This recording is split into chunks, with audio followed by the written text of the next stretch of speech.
உண்மையிலேயே 26 தேர்தலில் உறுதியாக அம்மா மக்கள் முன்னேற்ற கழகம் சட்டமன்றத்திற்கு ஆளுங்கட்சியாக செல்ல இருக்கிறது என்பதுதான் உண்மை.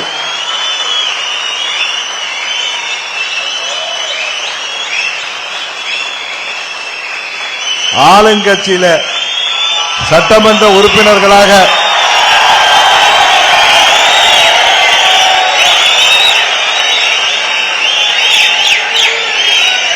கூட்டணி ஆட்சியிலே இடம்பெறப் போகிறவர்கள் மேடையில் மாத்திரமல்ல, இங்கே கீழேயும் அமர்ந்திருக்கிறீர்கள்.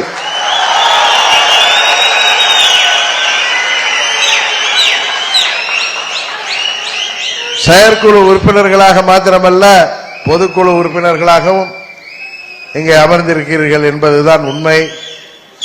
21 தேர்தலிலே போட்டியிட்டவர்கள் மேலேயும் அமர்ந்திருக்கிறார்கள், இங்கே கீழேயும் அமர்ந்திருக்கிறார்கள்.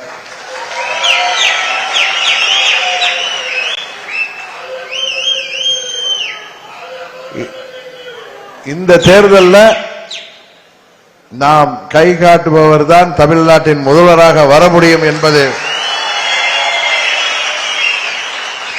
இயற்கை எழுதியிருக்கின்ற தீர்ப்பு. அதற்காக யாரிடமும் நாம் சமரசம் செய்து கொள்ளவில்லை. எந்த ஒரு சமரசமும் உங்கள் பொதுச் செயலாளர் செய்து கொள்ள மாட்டான் என்பது உங்களுக்கு தெரியும். ஏனென்றால் இந்த இயக்கம் யாருடைய பெயரிலே இயங்கிக் கொண்டிருக்கின்றது? ஒரு இரும்பு பெண்மணி, யாரிடமும் எதற்காகவும் சமரசம் செய்து கொள்ளாமல் வாழ்ந்து சென்ற இதே செய்வோம் அம்மா அவர்களின் அருகிலே இருந்து அவரை பார்க்கின்ற வாய்ப்பை பெற்றவன் நான். அதனால்தான் சொல்கிறேன், ஏதேதோ செய்திகளை ஏதேதோ வதந்திகளை கிளப்புவார்கள். எதை பற்றியும் நீங்கள் கவலைப்பட வேண்டாம்.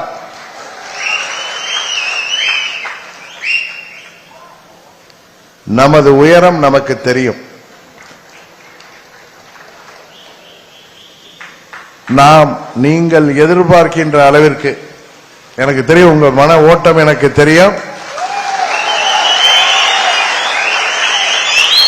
கூட்டணியில சீட்டுகளை பெற்று உறுதியாக அதில் 80% மேல் வெற்றி பெற்று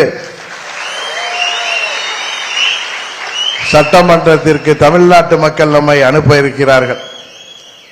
பிளே ஸ்டோர் மற்றும் ஆப் ஸ்டோரில் இருந்து பாலிமர் செயலியை QR கோடு மூலம் பதிவிறக்கம் செய்யுங்கள்.